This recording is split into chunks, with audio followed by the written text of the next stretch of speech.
India में एक ऐसी जगह है जहाँ पूरा लैंडस्केप किसी दूसरे प्लैनेट जैसा लगता है।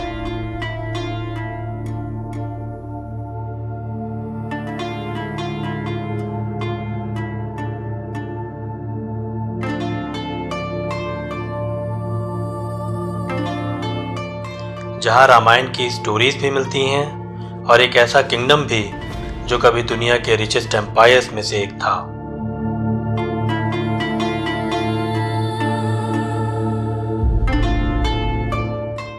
लेकिन फिर एक दिन सब बर्बाद हो गया। ये कोई एंशियंट ब्रिज लग रहा है, ऐसा पहले रहा होगा या फिर कुछ और होगा, but looks like a bridge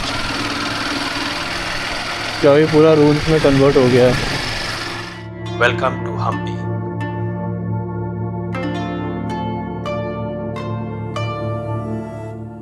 Hampi Karnataka के सेंट्रल ईस्ट में तुंगभद्रा रिवर के किनारे बसा हुआ है और ये सभी मेजर सिटीज से वेल कनेक्टेड है। यहाँ आप बहुत आसानी से बस या ट्रेन से आ सकते हैं। इतने समय के बाद भी हम्पी ने अपने आप में इंडिया की बहुत रिच हेरिटेज को संभाल के रखा हुआ है। जब आप यहाँ होते हैं आपको लगता है कि आप किसी हिस्ट्री बुक में हैं।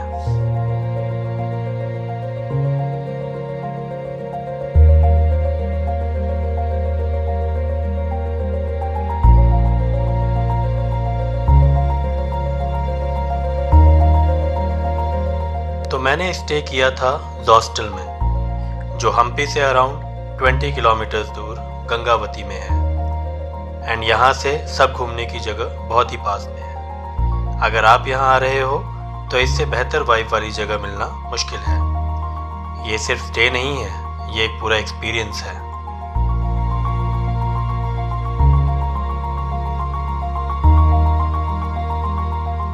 हर शाम मैं यहाँ से छोटा सा हाइक करता था। ऊपर पहुँचते ही पूरा हम्पी गोल्डन हो जाता है। यहाँ के सनसेट्स पीसफुल नहीं, सोलफुल हैं। ना नॉइस है, ना रश है, बस हवा है और सुकून।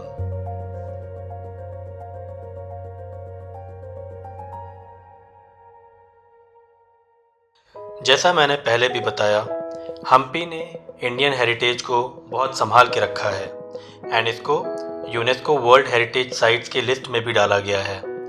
अगर हम्पी की भव्यता की बात की जाए तो फॉरेन ट्रैवलर्स ने इसको bigger than Rome and richer than Lisbon बताया है।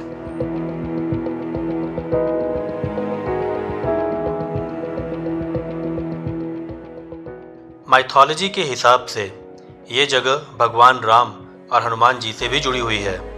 हम्पी को किष्किंधा नाम से भी जाना जाता है, जो हमने किष्किंधा कांड रामायण में पढ़ा है। लेकिन सबसे शॉकिंग पार्ट, इतना पावरफुल किंगडम सिर्फ कुछ दिनों में डिस्ट्रॉय कैसे हो गया।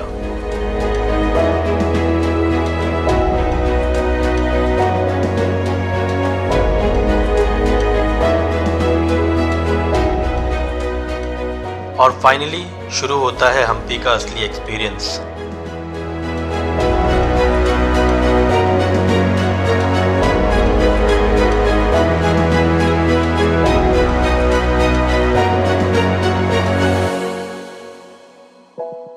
अब हम हैं इंडिया के one of the oldest temple में, जो 7th सेंचुरी में बना था और भगवान शिव जी को डेडिकेटेड है।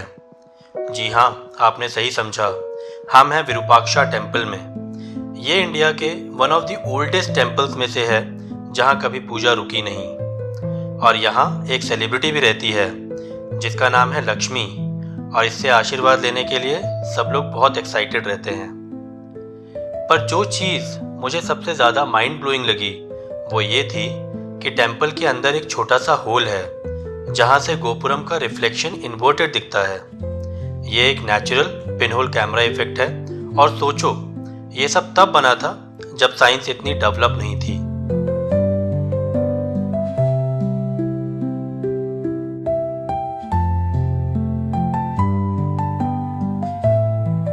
विरूपाक्षा सिर्फ एक टेम्पल नहीं है, यह हम्पी का दिल है। लेकिन पिक्चर अभी बाकी है मेरे दोस्त।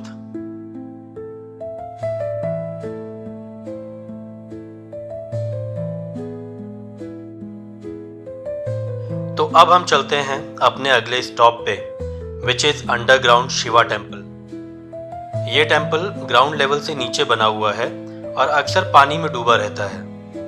मेन शिवलिंग तक जाना पॉसिबल नहीं है क्योंकि वहाँ स्नेक्स काफ़ी रहते हैं। और यहीं पे मैंने अपना डे 1 ख़त्म किया क्योंकि नेक्स्ट डे मेरा प्लान था अंजनाद्री टेम्पल से सनराइज देखने का। नेक्स्ट मॉर्निंग मेरी शुरू हुई अंजनाद्री टेम्पल से। माना जाता है कि यह हनुमान जी का जन्म स्थल है।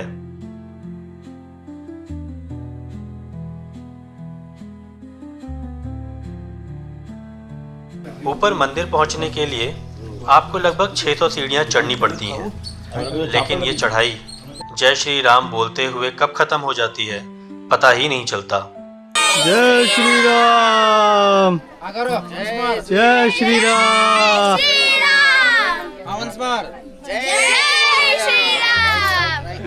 बढ़िया। बेस्ट है वीकडे में आना और ट्यूसडे एंड सैटरडे अवॉइड करना अगर आपको क्राउड नहीं चाहिए।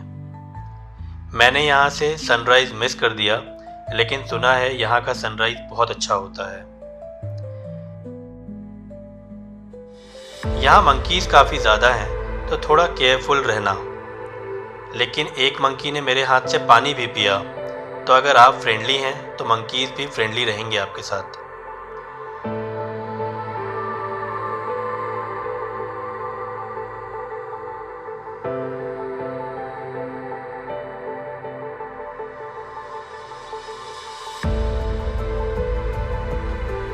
नीचे उतरते समय मैंने देखा कि 70 साल के लोग भी यहाँ चढ़ रहे हैं, तो अगर वो कर सकते हैं तो आपका क्या एक्सक्यूज़ है। मेरी कोशिश यही रहेगी कि मैं यहाँ दोबारा आऊँगा। अब मैं आ गया हूँ हम्पी के सबसे आइकॉनिक स्पॉट पे, जो है विठला टेम्पल।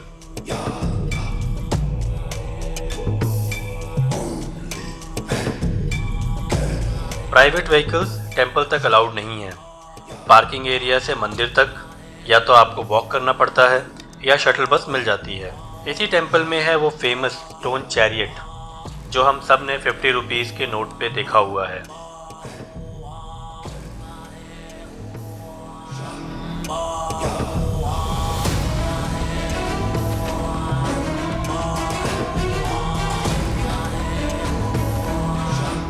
हिस्ट्री बुक में पड़े हुए म्यूजिकल पिलर्स भी यही हैं, लेकिन अनफॉर्चुनेटली टूरिस्ट के डैमेज की वजह से अब ये प्रोटेक्टेड है।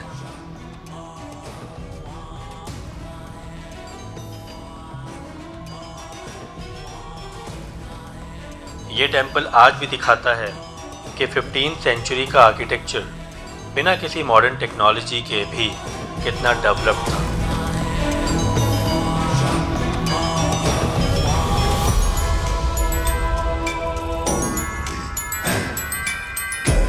विठला टेम्पल से थोड़ा आगे जाके आपको मिलेगा सुग्रीव केव।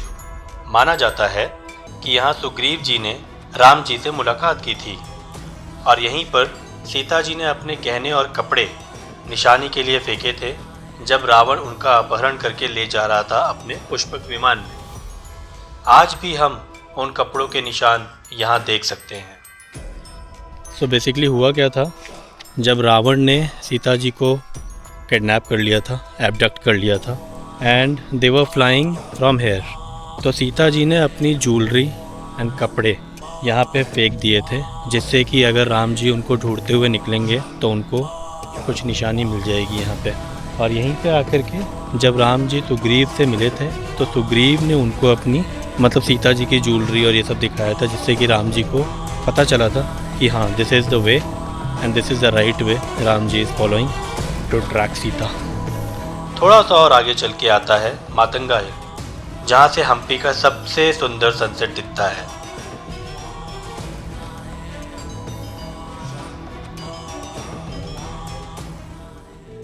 कुछ जगह सिर्फ देखी नहीं जाती, फील की जाती हैं।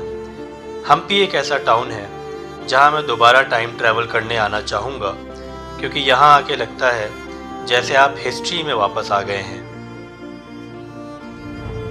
कुछ घंटे पहले सिर्फ हवा और साइलेंस था। लेकिन अब मैं back to Bangalore traffic and back to Bangalore life. लेकिन इन सब के बीच दिल का एक हिस्सा वहीं रह गया हम्पी में।